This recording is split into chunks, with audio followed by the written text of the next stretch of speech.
The first time I walked into that compound, one of them looked at me the way you look at a wrong-sized part somebody ordered by mistake. Not mean about it. Not even rude, exactly. Just that flat, assessing look that says, this doesn't fit here, and we're all going to have to pretend it does. I'd seen that look before. I knew how to work around it. You put your head down, you do the job, and eventually the look goes away, or you stop noticing it, which amounts to the same thing. I was a Navy corpsman, Petty Officer 2nd Class Rene Calvert, assigned to a forward SEAL compound outside of Coronado for what my chief called a routine medical readiness assessment. His words. What it meant in practice was that I would spend 3 weeks reviewing their health records, running fitness screenings, checking vaccine compliance, and making sure nobody had untreated injuries they were hiding from the chain of command. Standard stuff. The kind of tasking that lands on the corpsman who isn't attached to a deploying unit, which was me, because my unit had deployed 2 weeks prior and the paperwork gods had decided I would follow 6 weeks behind. So instead of deployment, I got SEALs. I want to be clear about something. I was not new. I had been in for 6 years at that point. I had done a deployment to Bahrain, a medevac rotation, 14 months with a Marine battalion that cured me permanently of the idea that I needed anyone to be impressed by me. I knew my job. I knew it well enough that it had stopped feeling like something I needed to prove and started feeling like the one thing I was sure of. That was the version of me that walked through that gate. The compound was smaller than I expected. A cluster of prefab buildings arranged around a central courtyard, the kind of setup that gets put up fast and taken down faster, except this one had been there long enough that someone had planted a scraggly little cactus next to the med bay door. I noticed it because it seemed exactly as out of place as I was, and also because it was still alive, which felt like a sign of something, though I couldn't have told you what. The team's senior chief met me at the gate. His name was Halvorsen. He was built like someone had taken a normal-sized man and run him through a compactor. Not tall, just dense with a handshake that told you immediately he'd decided nothing about you yet. He walked me through the compound in about 4 minutes, pointed at the med bay, and said, "Records are inside. You need something? Ask Decker." Then he walked away. That was orientation. I set up in the med bay and spent the first day reading files. It's not glamorous work. Chart review. It's a lot of squinting at handwriting and cross-referencing dates and finding the places where someone wrote resolved on something that maybe wasn't. SEALs are, as a category, not great at reporting injuries. This is not a secret. It's practically a job requirement.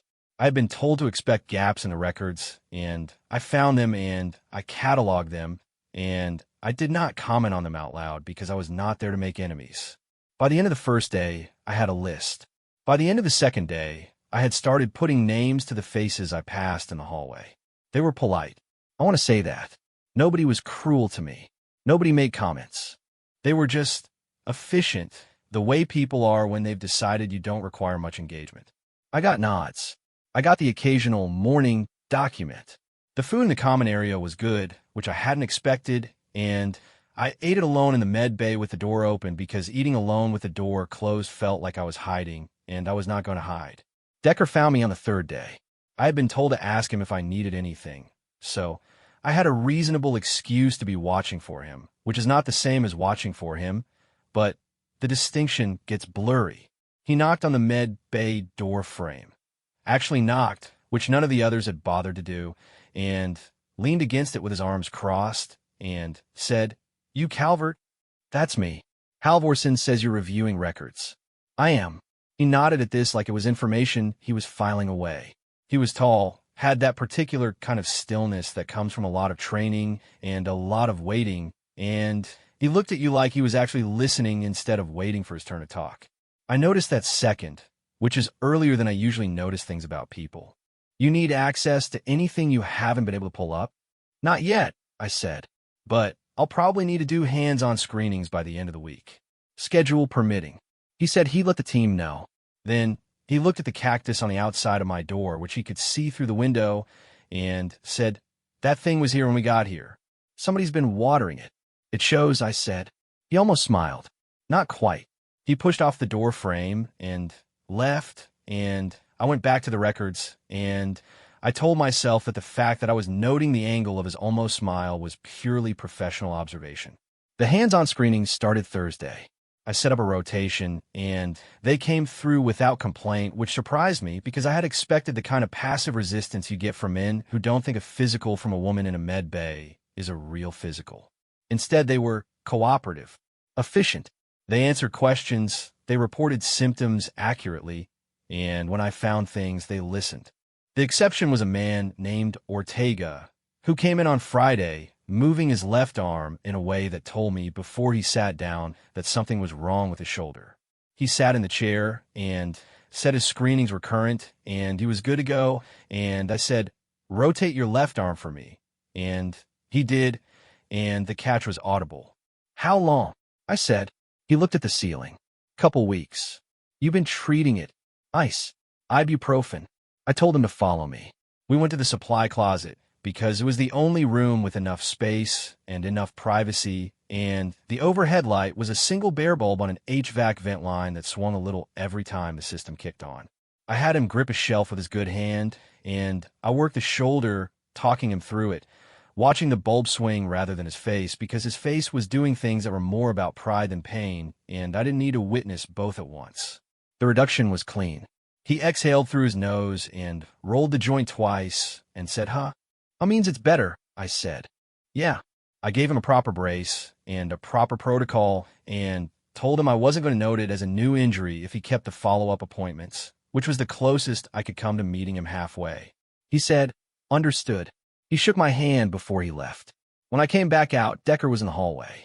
He had not been there before. I didn't ask how long he'd been standing there.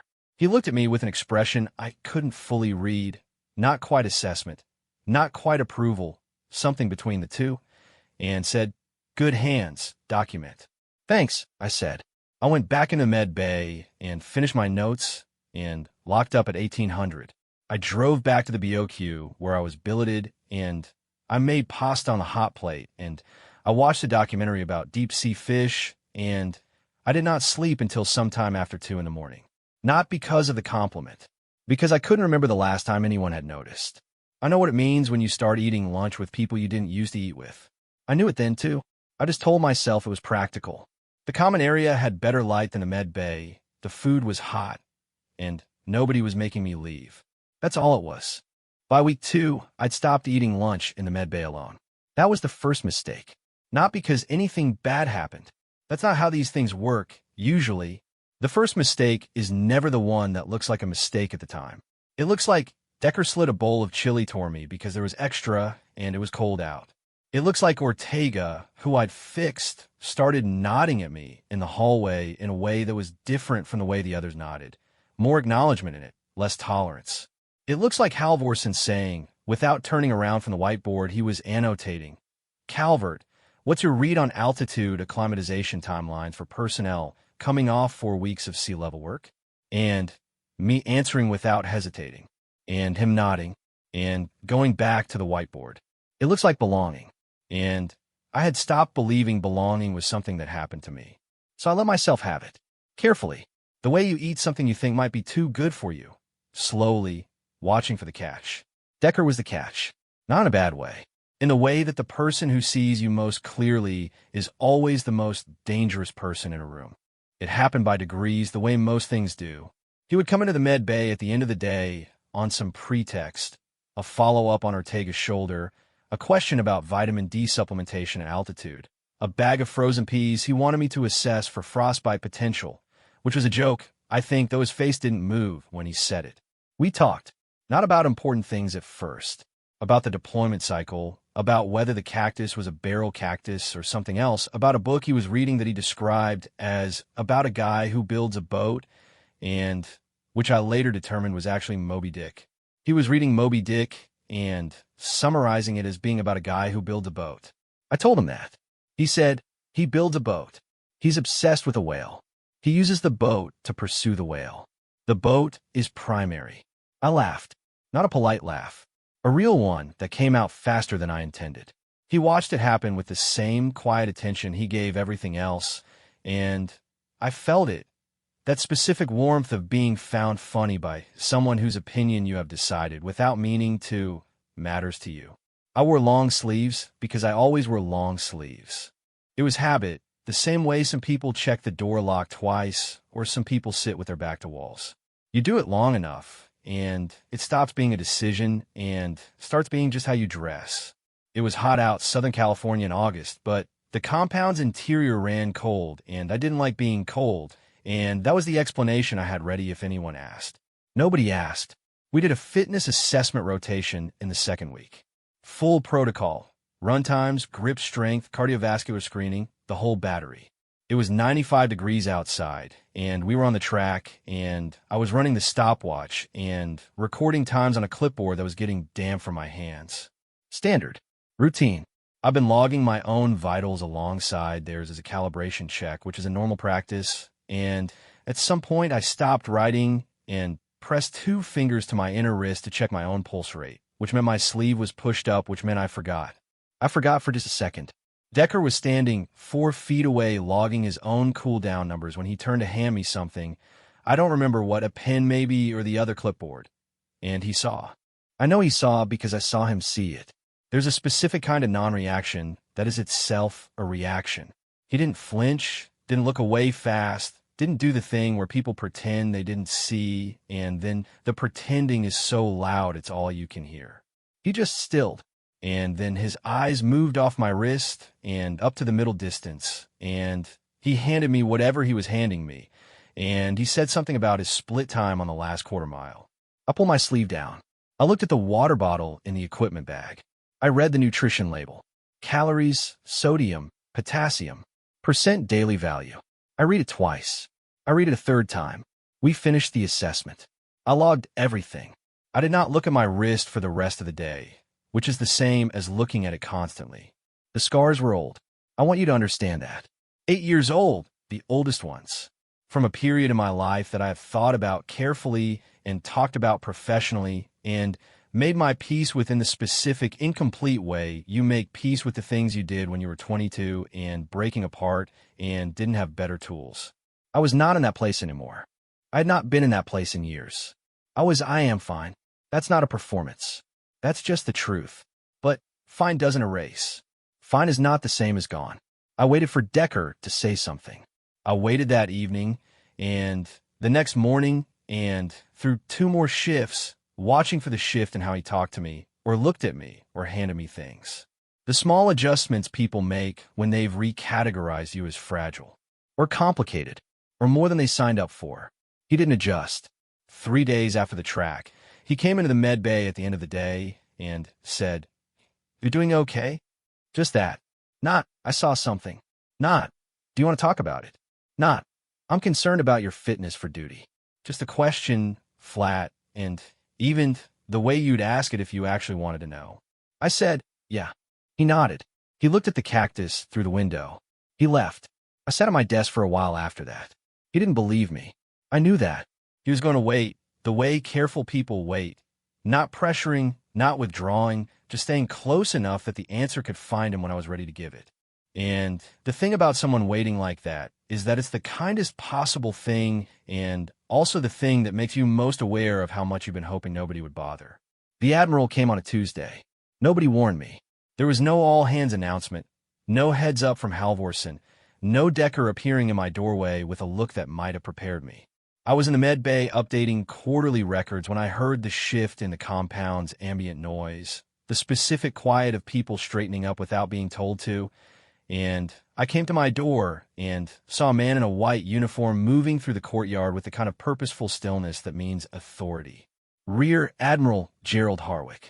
I didn't know his name then. I found it out later. What I knew in that moment was the amount of gold on his uniform and the way the men around him arranged themselves without being asked. I went back to my records. He got to me 2 hours later. Halvorsen came to the med bay door with a look on his face I hadn't seen before. Not quite apology, not quite warning, somewhere between the two, and said the Admiral wanted a word with me in the conference room. I took off my gloves, smoothed my uniform, and followed him. The conference room was a prefab rectangle with a folding table and 8 chairs and a whiteboard with something tactical on it that had been partially erased. The XO was there, a commander named Briggs who I knew by sight, and not by conversation. Harwick was standing at the end of the table with a folder in front of him, and the kind of face that has made a great many decisions and found the process unremarkable. He looked at me the way the others had looked at me on day one, the wrong size part. Except this version had paperwork to back it up. Petty Officer Calvert. Sir. He opened the folder. He looked at it the way you look at things you've already looked at and are reviewing for effect. I looked at the table. There was a water ring stain near the center, old, the kind that happens when someone sets a hot cup down on bare wood over, and the wood just accepts it eventually. A perfect circle, slightly warped on one side. I traced it with my eyes, measured it against the width of a coffee mug, estimated how many times. Your psychological history is flagged in your jacket, Harwick said. A notation from 8 years ago. Yes, sir. Non-suicidal self-injury. A formal notation, not an informal one. Yes, sir. Briggs was looking at the whiteboard. Harwick looked up from the folder.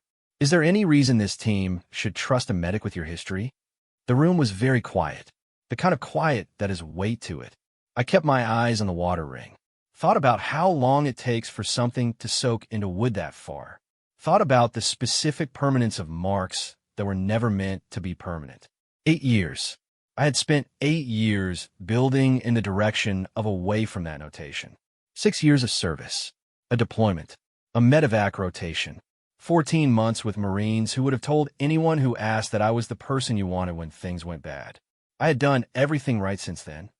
I had done everything you were supposed to do, and I had done it genuinely, not as performance, because I actually wanted the life I was building. And a man with a file could open on a folding table and put it all on trial in 30 seconds. The water ring stain. I counted its circumference, estimated the diameter. Let the math be something to hold. I said, I need a moment, sir. I don't know what I expected. Permission, maybe, or resistance. What I got was Harwick looking at me with an expression that had not changed and saying nothing, which I took as permission.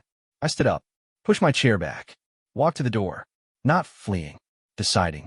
The difference was everything, and I was the only one in that room who knew it yet. The hallway was beige and fluorescent and smelled like recycled air and cleaning solution.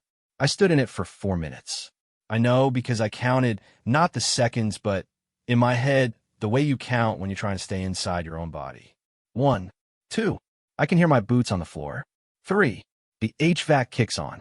4, here is what I knew. I was not that girl.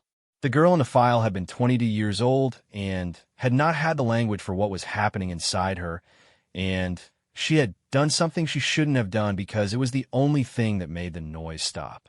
She had gotten help. She had done the work. She was not a cautionary tale. She was a before, and I was the after, and I was standing in a beige hallway deciding whether the Admiral was going to get to be the man who made the before into the whole story. Here's what I made, a list. The way I always do. What I know, what I can prove, what I will give, and what I won't. I knew the name of every injury I treated in that compound. I knew Ortega's shoulder and the corpsman I'd sent to urgent care for the stress fracture he'd been calling shin splints, and the vitamin D deficiency I'd caught in 2 of the support staff, and the infected cut on Decker's forearm that he'd tried to treat himself with what appeared to be electrical tape. I had made decisions under pressure in that compound, and every one of them had been correct, and I could say so without hesitation.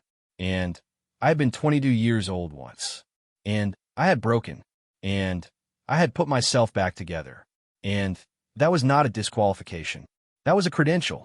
I walked back into the conference room. Harwick looked up. Briggs did not move. I stood at the table, and I did not sit down because this was not going to be the kind of conversation where I was sitting. 8 years ago, I said, I was 22, I was in my first duty station, and I was not okay. I had not been okay for a while, and I didn't have the tools I needed, and I did something I shouldn't have done. I sought help. I completed the recommended treatment. I've had no recurrence and no related incidents in 8 years of service. Harwick said nothing. I kept going. In the 3 weeks I've been in this compound, I have treated a grade 2 shoulder subluxation cut before it became a full dislocation, a stress fracture misidentified as shin splints, 2 cases of vitamin D deficiency affecting performance metrics, and a soft tissue infection that had been self-treated incorrectly. Every one of those treatments was correct, timely, and within my scope of practice. I paused. I looked at the folder on the table. That notation is 8 years old. I am not. The room was quiet again. Different quiet this time. Harwick looked at me for a long time. His face had not changed. I did not look away. I watched his thumb rest on the edge of the folder. The small weight of it. The pressure. He picked it up. He closed it. Carry on, petty officer. I nodded. I turned. I walked out of the conference room and down the hallway and into the med bay, and I closed the door behind me. I stood with my back against it for a moment. Then I sat down on the floor, which is not something I usually do, and I put my face in my hands and I cried for approximately 6 minutes. Not the ugly kind. The specific kind that happens when something you've been bracing against for years finally passes over you without making contact. The relief kind. The kind that doesn't feel good so much as feel like suddenly being allowed to breathe. 6 minutes. Then I got up. I washed my face at the sink. I put on a fresh pair of gloves. I checked the supply inventory I'd been putting off. The med bay smelled like antiseptic and that particular undertone of recycled air, and I had never in my life been so grateful for a familiar smell. Decker came in about an hour later. He had a split on the ring finger of his right hand that he presented to me without preamble, and I knew and he knew that it was not the kind of thing that required a special trip to the med bay, but he was here, and the finger was here, and we were both going to let it be about the finger. I cleaned it and wrapped it. He sat on the exam table and watched me work. When I was done, he said, "You good?" I thought about it. Not the reflexive version, not the yes I'd been handing out all week. I thought about the hallway and the list and the closed folder and 6 minutes on the floor. I thought about what it had cost to walk back in there and what it meant that I had. "Yeah," I said. He nodded. This time I meant it. And he could tell. I could tell by the way the nod landed. Not the waiting kind, but the received kind. The kind you give when you believe someone. I finished my assignment 11 weeks after I started it. That's not the number I expected. The original tasking was 3 weeks, and then it became 5 because Ortega's follow-up ran long, and there was a respiratory bug moving through 2 of the support elements that needed monitoring. And then it became 11 because Halvorsen put in a request to extend the medical readiness assessment, and someone in the chain approved it without much ceremony. Nobody told me why. Nobody had to. I was offered the extension in writing, which is how the Navy does things when it wants you to be sure something is real. I signed it the same day. The last weeks were different from the first. Not dramatically. Nothing in service life changes dramatically. It all happens in the same flat light with the same recycled air and the same HVAC that kicks on at 0200 and wakes you up. But I stopped holding myself at the specific angle of someone waiting to be asked to leave. I stopped taking up only as much space as absolutely necessary. I pushed back on Halvorsen once about a training protocol I thought was creating overuse risk in 2 of the junior guys, and he listened and then adjusted the protocol and didn't make anything of it. I ate lunch in the common area every day. Decker and I talked about the book. The actual book, not just the boat. He had thoughts about obsession that I suspected were not entirely about fictional whaling, and I had thoughts about what it means to let a thing you can't catch define you, and we had those conversations at the end of days in the med bay doorway with the cactus between us and the compound going quiet around us. Nothing happened. I want to say that plainly because I know how these stories can go when a man is kind to a woman and she needed it. Nothing happened. There was no moment. There was just the accumulation of days, and the way being seen by someone careful enough to do it right changes you slowly. The way weather changes things, not visible in any single moment, but the shape of the rock is different than it was. The team deployed 3 days after my extension ended. Decker came to the med bay the morning of. Knocked on the door frame, same as the first time. He was in kit, had the look of someone already partway into a different headspace, and he handed me a paperback. Moby Dick, his copy, worn at the spine, with one folded page near the end. "You should finish it," he said. "I know how it ends," I said. "The ending's not the point." I took the book. We shook hands. His grip lasted a second longer than a handshake needs to, and then he let go, and he left, and I stood in the doorway with the book and watched the vehicles move out and did not let myself feel the size of it until the sound of the engines was gone. Then I put the book on the shelf above my desk, next to the small cactus I had at some point moved indoors. The mentee came 2 months later. Her name was Specialist Yara Osei, Navy, 23 years old, just finished corpsman school, assigned to a fleet medical unit, and scared of it in the specific way you're scared when you're good at something and haven't been tested yet. Someone in my chain had asked if I was willing to be a resource for junior enlisted women moving into non-traditional placements.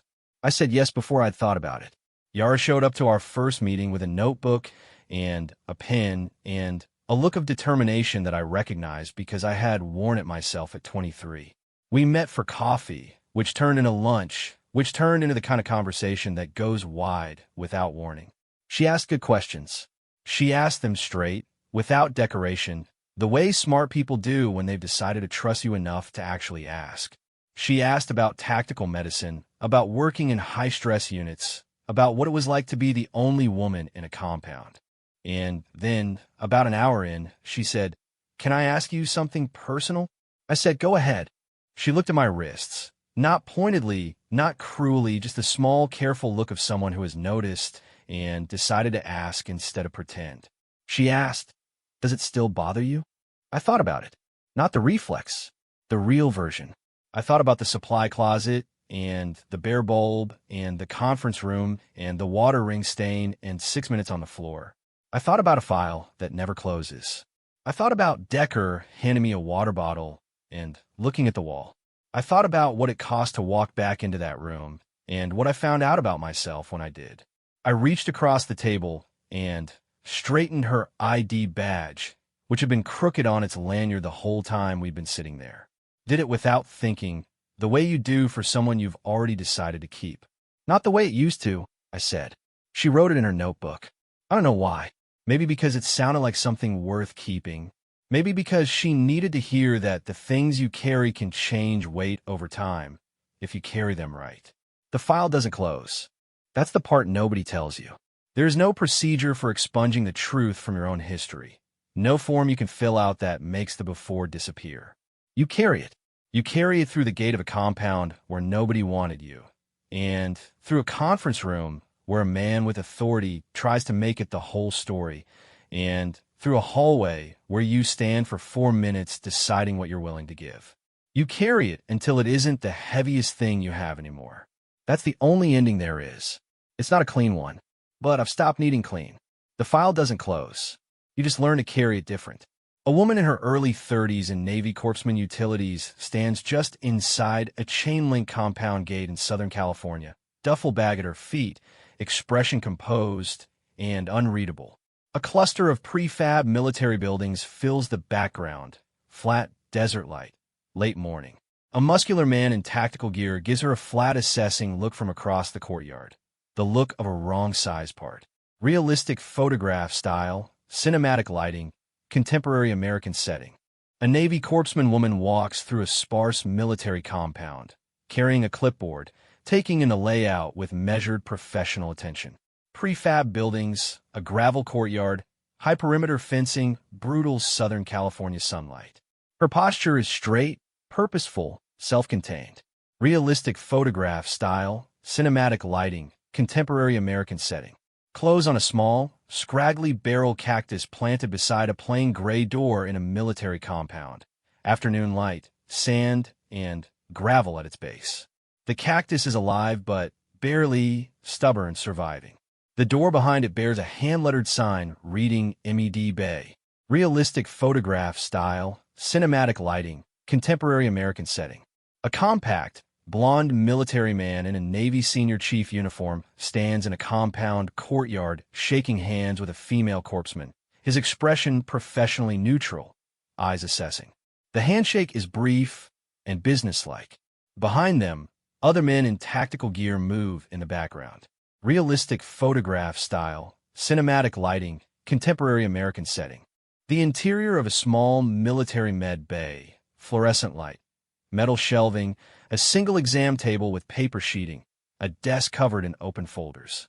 A female corpseman sits at the desk alone, reading a chart, coffee cup at her elbow, door open to the hallway. The room is spare and functional. Realistic photograph style, cinematic lighting, contemporary American setting.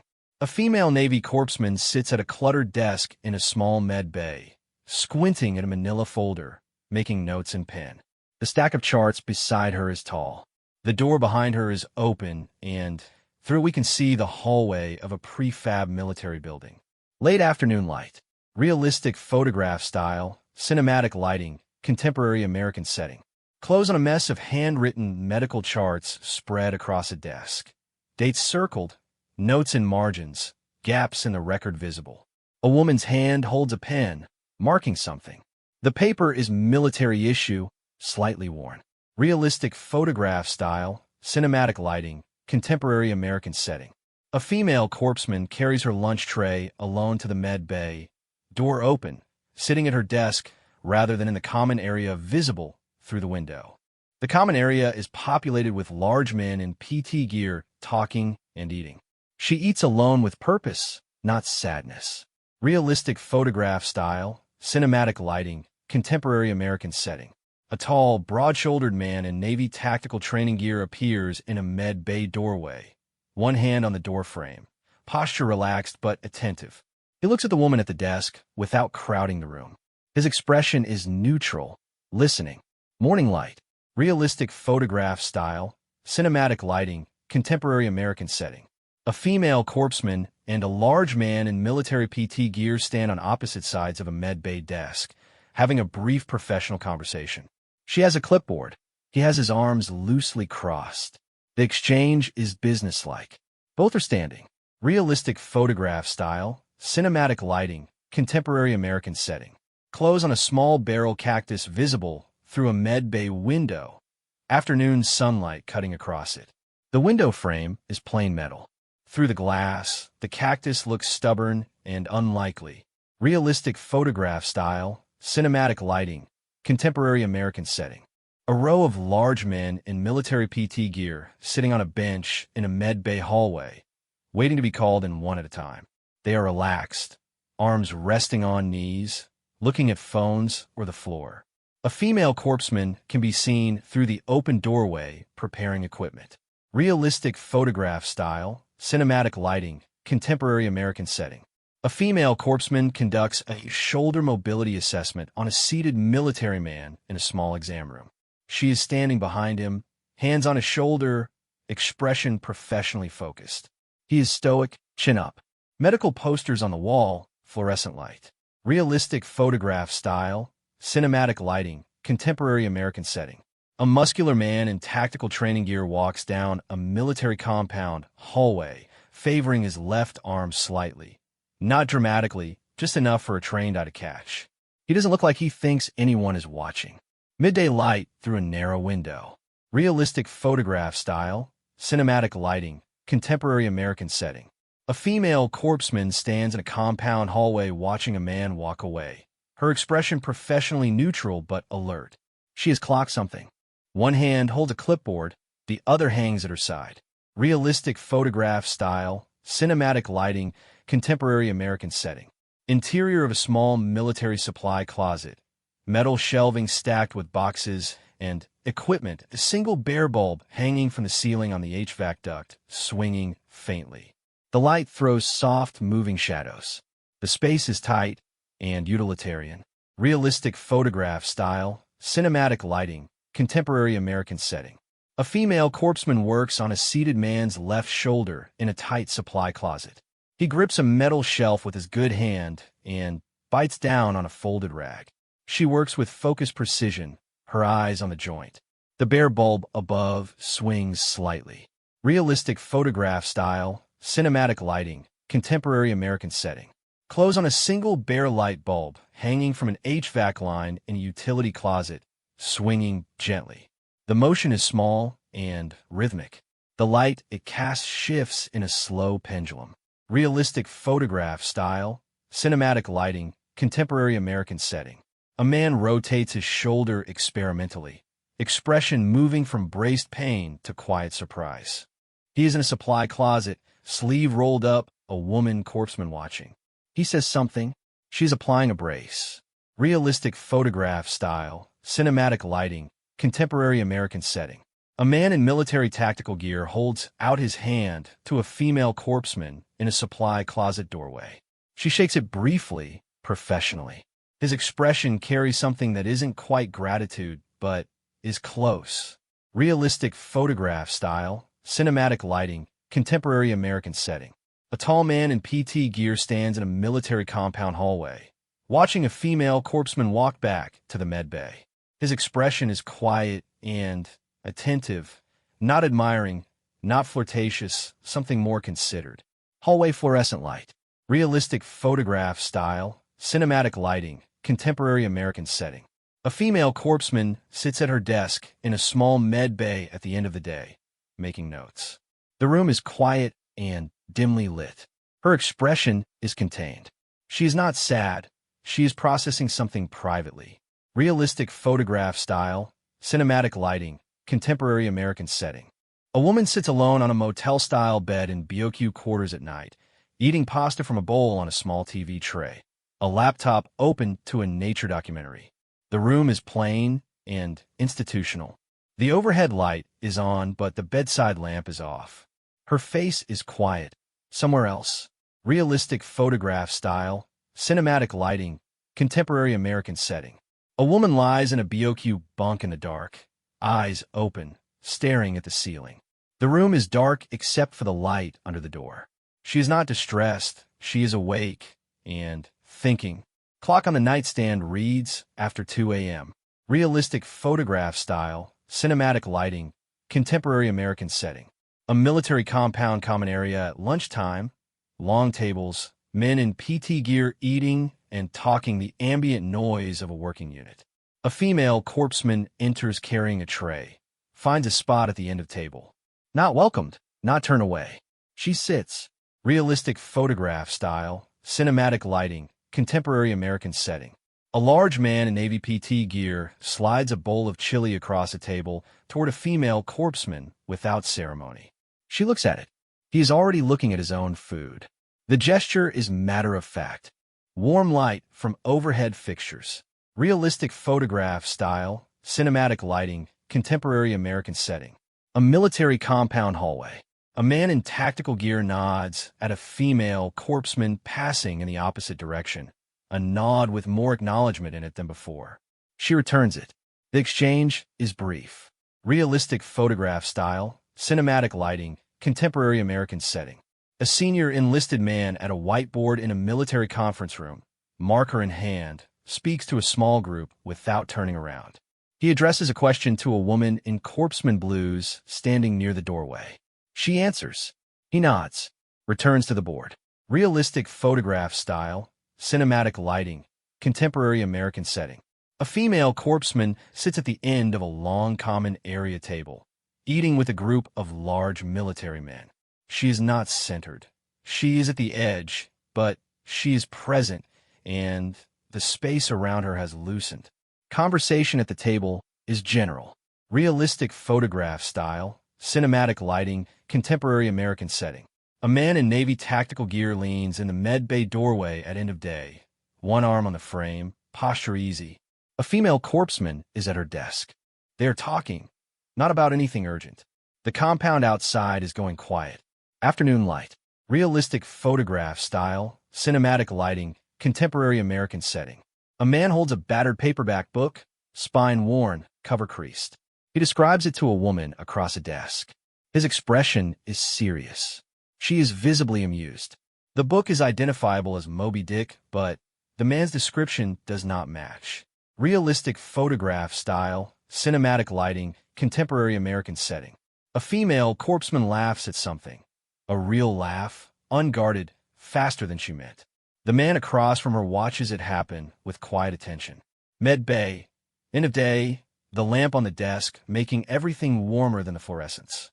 Realistic photograph style, cinematic lighting, contemporary American setting. Clothes on a woman's arm. Long sleeve, regulation Navy utilities, heat visible through the window behind her. The sleeve is down. Nothing is visible.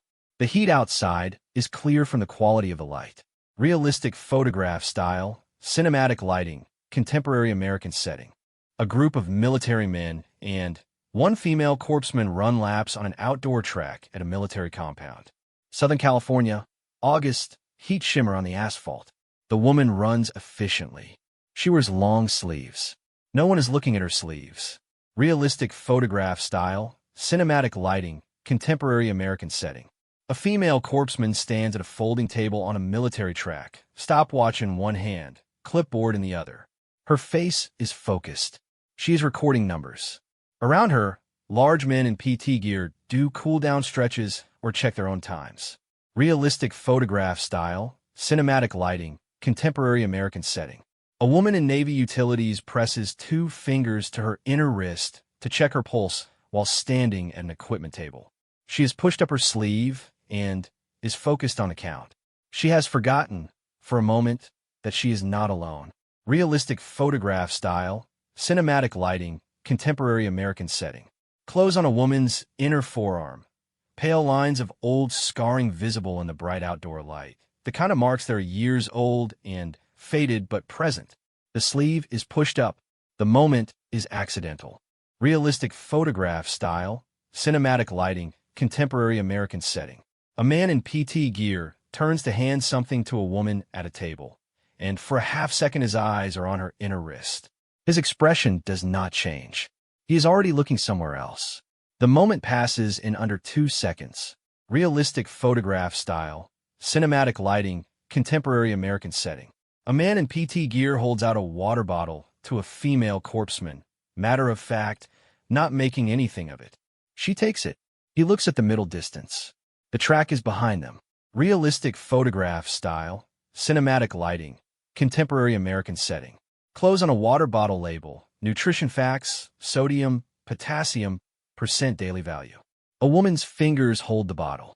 The label is being read with concentrated attention that has nothing to do with nutrition. Realistic photograph style, cinematic lighting, contemporary American setting. A female corpsman pulls down her sleeve at a trackside equipment table. She does it in one smooth motion, practiced, automatic. Her face doesn't change. She picks up the clipboard and continues recording. Realistic photograph style, cinematic lighting, contemporary American setting.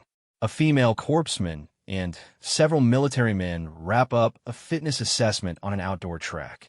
Equipment being packed. Men heading back toward the compound. The woman notes something on a clipboard. Nobody is looking at anyone else in particular. Realistic photograph style, cinematic lighting, contemporary American setting. Interior of a small med bay at the end of the day. A female corpsman sits alone at her desk, not working. Her right hand rests on the desk palm up. She is not looking at her wrist. She is very carefully not looking at her wrist. Realistic photograph style, cinematic lighting, contemporary American setting. A woman in corpsman utilities moves down a military compound hallway, expression neutral.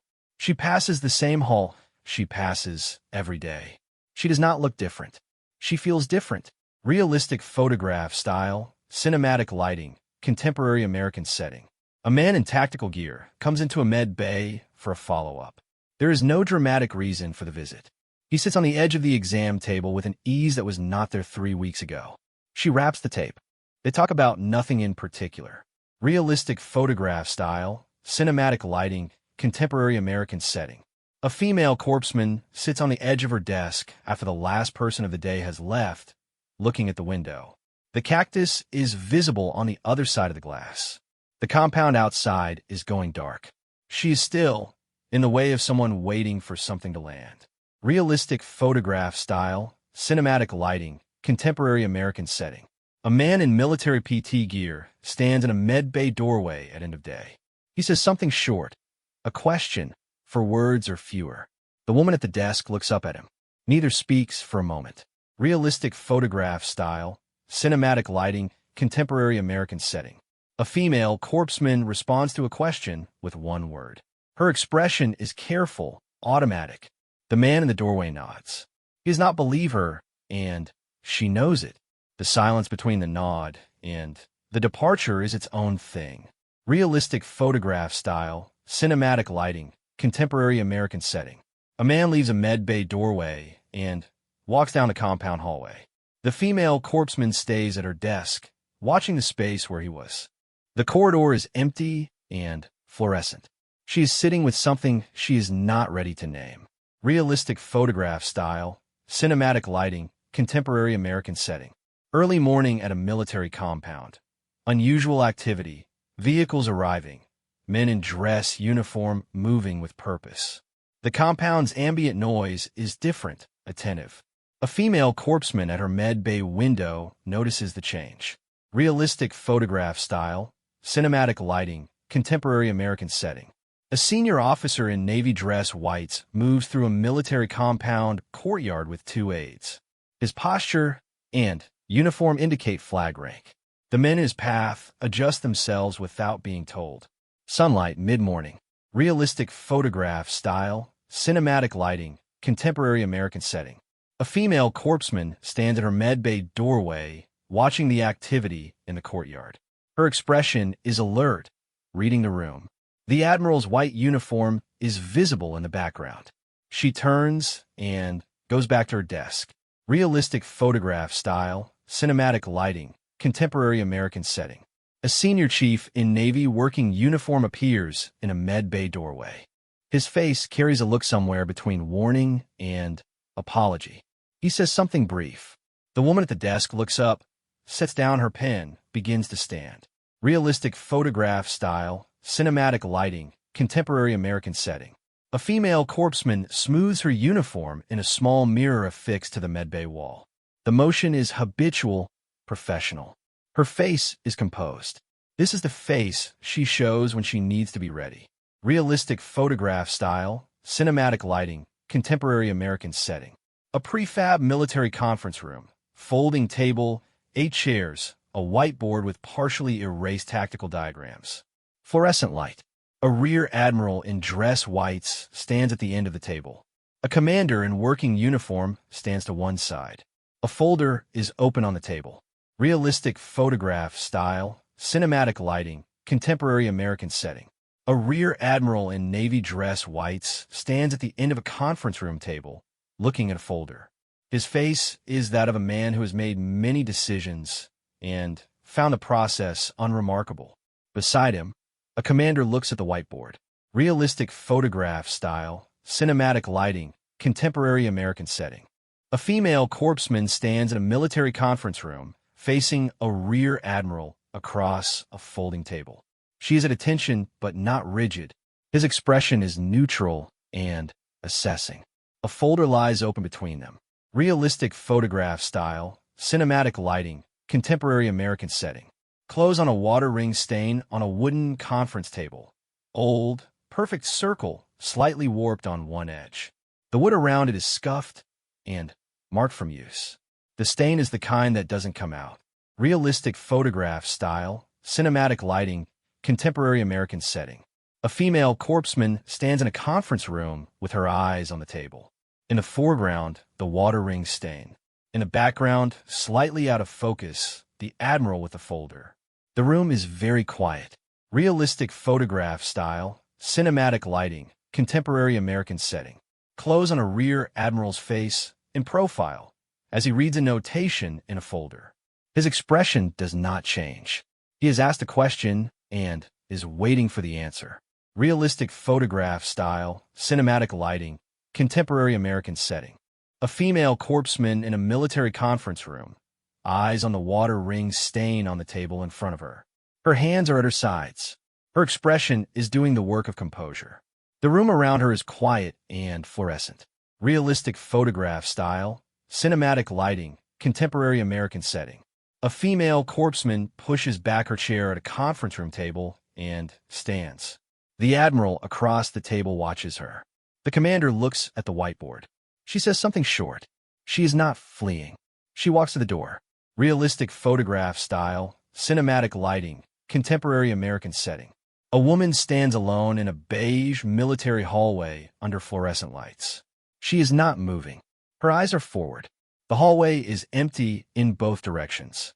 The cleaning solution smell is faintly visible in the sheen of the floor. She is counting something. Realistic photograph style, cinematic lighting, contemporary American setting. Close on a woman's face in a fluorescent hallway. Eyes forward. Expression in the process of becoming resolved. She's not panicking. She's deciding. The overhead light is too bright, and she doesn't blink. Realistic photograph style, cinematic lighting, contemporary American setting. A woman in a military hallway, standing still, working through a mental list. Her lips move slightly with the counting. Around her, the hallway is empty and institutional. HVAC sound is audible. This is where she finds her footing. Realistic photograph style, cinematic lighting, contemporary American setting.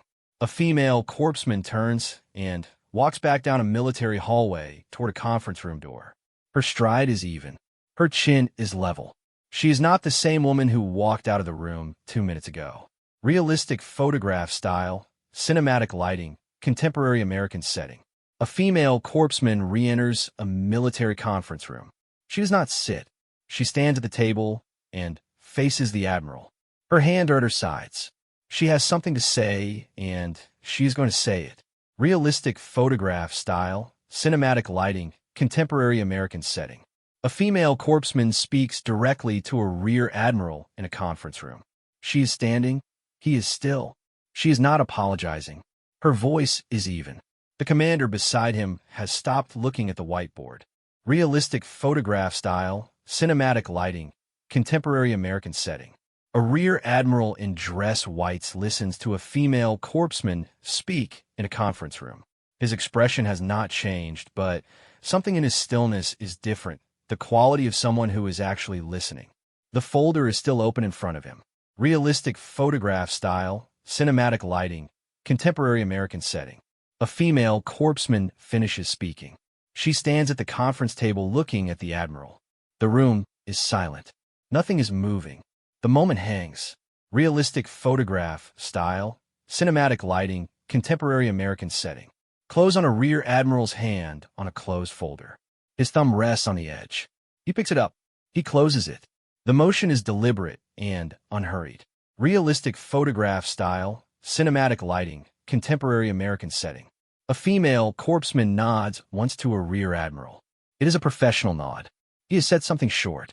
She turns and walks to the door. The commander watches. The folder is closed on the table behind her. Realistic photograph style, cinematic lighting, contemporary American setting. A woman walks down a military compound hallway alone. She moves with a step that is different from before. Not victorious, just unobstructed. The fluorescent light ahead. The medbay door at the end. Realistic photograph style, cinematic lighting, contemporary American setting. A female corpsman enters the medbay and closes the door behind her. She stands with her back against the door for a moment. The room is empty and quiet. Medical supplies on shelves, the lamp on the desk. Realistic photograph style, cinematic lighting, contemporary American setting. A woman sits on the floor of a med bay, back against the door, face in her hands. She is not in crisis. She is releasing something that has been held for a very long time. The room around her is quiet and unchanged. Realistic photograph style, cinematic lighting, contemporary American setting. Close on a woman's hands, covering her face. The hands are steady. This is relief, not collapse. The position is temporary, necessary, already passing. Realistic photograph style, cinematic lighting, contemporary American setting. A woman stands at a utility sink in a med bay, running cold water over her hands and face. The overhead light is fluorescent. Her face in the small mirror above the sink is clear and tired and present. She's washing away what needs to go. Realistic photograph style, cinematic lighting, contemporary American setting. Clothes on a pair of blue medical gloves being put on, one hand helping the other, the snap of latex at the wrist. Practiced and familiar. The motion of returning to work. Realistic photograph style, cinematic lighting, contemporary American setting. A female corpsman sits at her medbay desk, working. She is reviewing a supply inventory, pen moving. The room is the same room it always was. She is not the same woman who left it an hour ago. The lamp is on. Realistic photograph style, cinematic lighting, contemporary American setting. A man in military tactical gear knocks on a medbay door frame. He is holding up his right hand, ring finger showing a small split. His expression is neutral, not performative. He is here because he wants to be here. Realistic photograph style, cinematic lighting, contemporary American setting. A female corpsman cleans a small finger wound on a military man sitting on the edge of an exam table. He watches her work. Neither speaks yet. The medbay light is steady and warm. Realistic photograph style, cinematic lighting, contemporary American setting. A man on a medical exam table watches a female corpsman apply a bandage to his finger. He's about to say something. His expression is the expression of someone who has been waiting for the right moment. Realistic photograph style, cinematic lighting, contemporary American setting. A female corpsman finishes wrapping a man's hand and pauses for a beat before answering his question. She is thinking, actually thinking, not reflexively answering. Her eyes are on his hand. Realistic photograph style, cinematic lighting, contemporary American setting. A man and woman in a small med bay make eye contact for a moment. He has received the answer he was waiting for. He nods. The nod is different from the previous ones. Arrived, not waiting. Realistic photograph style, cinematic lighting, contemporary American setting. The med bay at end of day. The woman at the desk, the lamp on, the cactus visible in the window. Things have settled. The room is the same. She is not the same. Realistic photograph style, cinematic lighting, contemporary American setting. A military compound in early morning. Flat light. Men in kit moving toward vehicles, equipment being loaded. The courtyard is active and purposeful. In the background, the medbay door with the cactus beside it. Realistic photograph style, cinematic lighting, contemporary American setting. A female corpsman at her desk inside the medbay, glancing through the window at the unusual activity outside. The compound is busier than usual. She picks up a chart and keeps working. Realistic photograph style, cinematic lighting, contemporary American setting. A military compound outdoor track midday. A group of men run a time trial. A female corpsman works the stopwatch. This is 3 weeks after the admiral's visit. She is the same woman. She is looser. She runs the stopwatch without bracing. Realistic photograph style, cinematic lighting, contemporary American setting. A senior chief with a marker at a whiteboard. A small group around him, including a female corpsman. She speaks up about something. Her posture is forward, her voice clear. He listens. He adjusts the notation on the board. No drama. Realistic photograph style, cinematic lighting, contemporary American setting. A military compound common area, lunchtime. A female corpsman sits mid-table, not at the edge. She is part of the conversation. Someone is laughing at something she said. She is not surprised by this. Realistic photograph style, cinematic lighting, contemporary American setting. A man and a woman sit on opposite sides of a medbay doorway at end of day.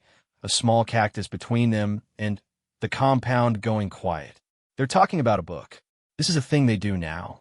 Realistic photograph style, cinematic lighting, contemporary American setting.